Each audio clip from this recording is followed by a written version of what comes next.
Merci de votre attention. Nous allons vous présenter notre thèse qui porte sur les différentes caractéristiques du verre.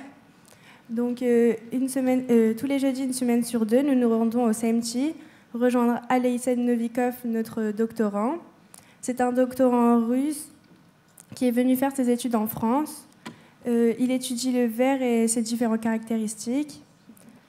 Comme il a une plus grande facilité à s'exprimer en anglais qu'en français, nos séances se passent en anglais. Notre groupe il est composé de Lucas, Soupoun, Moad, Baptiste et moi-même Inès.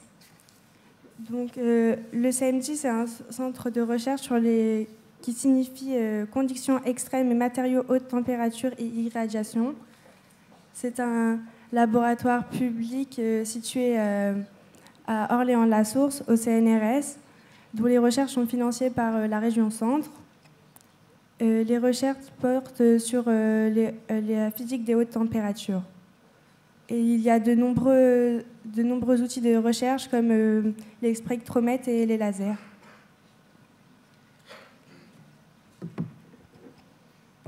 Donc tout d'abord, nous allons voir les activités du doctorant et ses recherches. Ensuite, on va voir les expériences qu'on a fait au labo, ce qu'on a visité et on va avoir un rappel sur les différents états de la matière. Et enfin, on va conclure.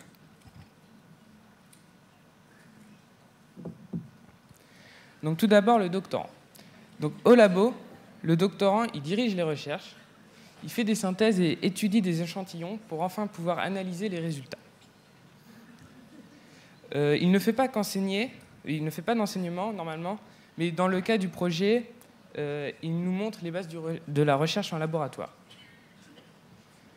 Le but des recherches, c'est de connecter les propriétés macroscopiques d'aluminosilica et créer de nouveaux types de verre ou de céramique. Ces recherches permettent aussi d'agrandir les connaissances scientifiques, ce qui est utile pour l'avenir.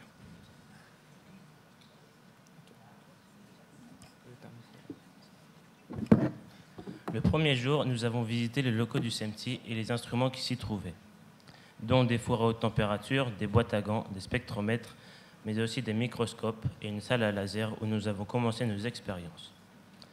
Jusqu'à la fin de l'année, nous avons travaillé sur les différents états de la matière que vous pouvez voir ici.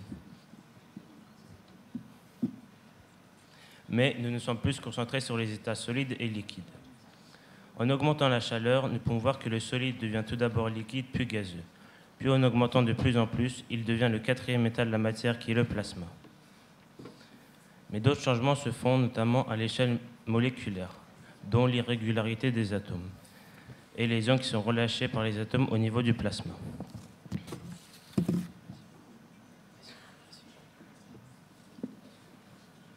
Nos recherches reposent principalement sur le verre qui peut être un cristal ou un amorphe.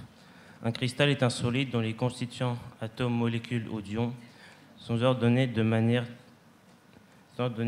régulière. Il possède aussi des propriétés anisotropie, contrairement à un amorphe qui, lui, possède des propriétés isotropie. Un amorphe est un composé dans lequel ses constituants ne respectent aucun ordre, à moyenne et à grande distance, ce qui les différencie des composés cristallisés.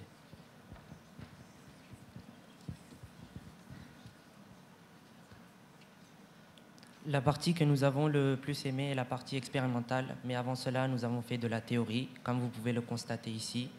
Nous avons calculé la masse volumique et le volume d'une sphère. Donc, pour la masse volumique, nous avons appliqué la formule ρ est égal à m sur v, et pour le volume d'une sphère, v est égal à 4 tiers fois pi fois r au cube. Nous avons calculé la masse volumique pour savoir les masses minimum et maximum pour la fonte au laser. Et nous avons calculé le volume d'une sphère pour connaître les dimensions qu'on devait respecter pour la fonte au laser.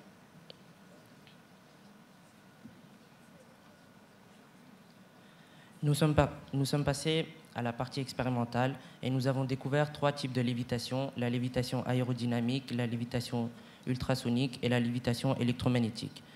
Donc tout d'abord, la lévitation, c'est quoi? La lévitation, c'est l'état d'une matière qui reste en l'air sans appui d'un autre matériel, comme vous pouvez le constater ici. Pour la lévitation aérodynamique, nous avons réussi à suspendre la matière grâce à l'argon. Donc nous sommes passés à la lévitation électromagnétique. C'est la même chose que tout à l'heure, mais sauf que ici, c'est grâce aux champs magnétiques qui ont été créés par les charges positives et négatives. Et finalement, pour la lévitation ultrasonique, comme son nom l'indique, c'est grâce aux ultrasons.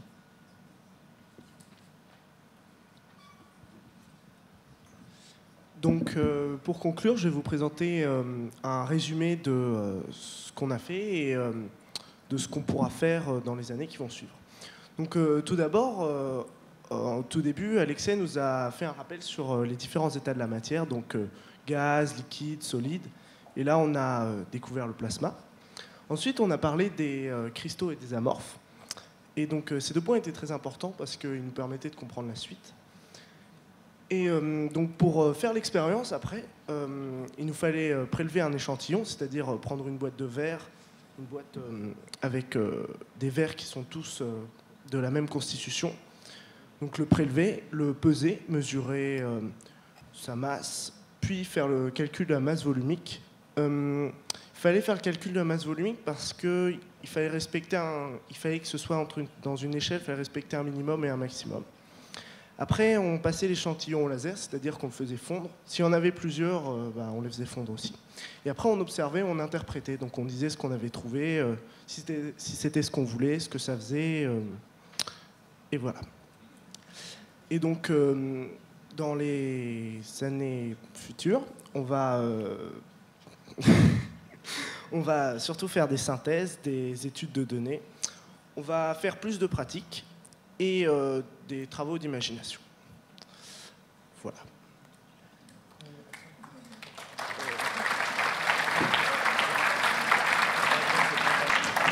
Merci beaucoup pour cette présentation. Je vois que vous êtes un petit peu magicien, vous faites léviter quelques molécules. Une question, vous avez calculé les masses volumiques. Est-ce que finalement ce sont des calculs qui vous ont semblé compliqués ou vous étiez déjà armé pour faire ce genre de calcul? C'est des calculs assez simples qu'on a vus grâce à notre merveilleux prof de physique-chimie. Donc c'est des calculs très simples. Bon. J'ai rien demandé. Hein. Très bien. Donc, et donc, une question, quelle masse vous avez pu faire lever comme ça?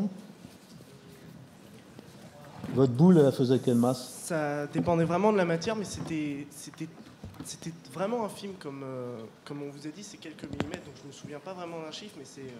D'accord, bon. C'est, là, par exemple, j'ai un exemple de 31,75 mg. D'accord. Vous pensez qu'on pourrait faire voler les hommes plus tard, ou les animaux? Sur une vidéo, là, sur une photo, vous voyez voler un poisson. Donc on peut faire voler des êtres vivants, mais c'est donc Madame la rectrice, bon, elle n'est plus là, mais elle voulait voyager très rapidement. Voilà. Donc question au doctorant. Où est-il, le doctorant?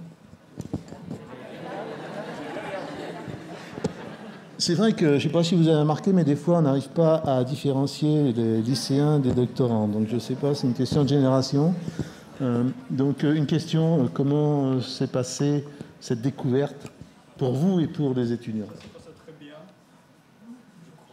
je crois. Ça se passait très bien, je crois. Et I'm really satisfied with Ah, donc vous avez parlé un peu anglais entre vous ou... Yeah, we speak English with my students, so... Donc double peine. Calcul physique très difficile, So et puis was apprentissage fine. de la langue étrangère. Ok, très bien. Bon, ben merci beaucoup.